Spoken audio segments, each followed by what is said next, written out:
સુરતના સલાબતપુરામાં આધેડની મોતમાં હત્યાની કલમનો ઉમેરો 4 આરોપીની કરાઈ સલાબતપુરા પોલીસ દ્વારા ધરપકડ। સલાબતપુરા મૃગવાન ટેકરામાં કબ્રસ્તાન બહાર પાડોશીઓ વચ્ચે ધીંગાણું મચ્યું હતું। બંને પક્ષોએ એકબીજા વિરુદ્ધ મારામારીની ફરિયાદ નોંધાવ્યાના બીજા દિવસે વધુ વ્યક્તિ પણ ઘવાઈ હોવાનું અને તેનું સારવાર દરમિયાન મોત પણ નીપજ્યું હોય પોલીસે હત્યાની કલમનો ઉમેરો કરી 4ની ધરપકડ કરી હતી। સુરતની સલાબતપુરા પોલીસના જણાવ્યા અનુસાર ડાઇંગ ડિક્લેરેશનમાં પ્રોઢે પોલીસે જણાવ્યું હતું કે વસીમ શેખ અને તેના પિતા સાથેના ઝઘડામાં પોતાને જડબાના ભાગે ફેટ મારવામાં આવતા ઈજા થઈ હતી। ડેડ બોડીનું ફોરેન્સિક પોસ્ટમોર્ટમમાં હત્યા થઈ હોવાની વાત સ્પષ્ટ થતા પોલીસે કોર્ટની મંજૂરી મેળવી હતી।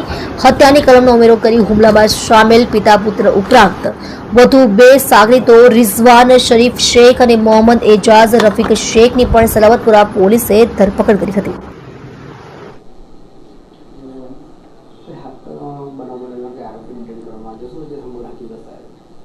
તારીખ 6 સપ્ટેમ્બર શુક્રવારના બપોરે 2:30 થી 3 વાગ્યાના સમયમાં આ જે બનાવ બનેલો છે એના ફરિયાદી જે છે મોહમ્મદ અઝીમ એ સલાબતપુરાના હઝુરી ચેમ્બર માસૂમ પીર કબ્રસ્તાન ખાતે ગયા હતા અને ત્યાંથી બહાર નીકળી રહ્યા હતા ત્યારે આ જે બનાવના આરોપી છે વસીમ શેખ અને તેના પિતા મોહમ્મદ આરીફ શેખ એમણે જૂની અદાવતમાં આ બનાવના ફરિયાદી નઝીમ ઉપર હુમલો કરેલો હતો।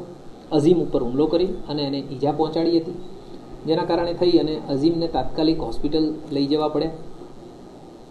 ત્યારબાદ આ અઝીમના ભાઈ અને એના કાકા એ બંને એ સ્થળે આવી અને આ જે આરોપીઓ છે એમની સાથે વાત કરી રહ્યા હતા કે કેમ આ રીતે મારામારી કરો છો અને એ બાબતની એમને સમજ કરી રહ્યા હતા આવું કંઈ ન કરવા માટે। એ દરમિયાન આ લોકોએ તેમની ઉપર પણ હુમલો કરી દીધેલો અને જે આ બનાવમાં ભોગ બનનાર છે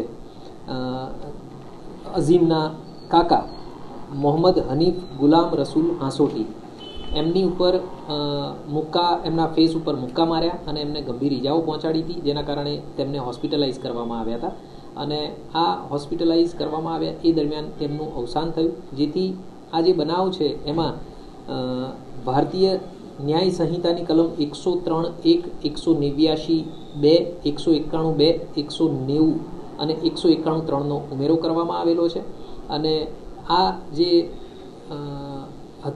બનાવ બનેલો છે એના જે મુખ્ય આરોપીઓ છે એમાંથી આ વસીમ શેખ અને એના પિતા મોહમ્મદ આરીફ શેખ તથા રિઝવાન નૂર મોહમ્મદ શેખ અને મોહમ્મદ એઝાઝ રફીક નૂર મોહમ્મદ શેખ આ 4 આરોપીઓની અટક કરી લેવામાં આવેલી છે। એક આરોપી અત્યારે હાલ પકડવાના બાકી છે, એની અત્યારે હાલ પોલીસ તપાસ કરી રહી છે।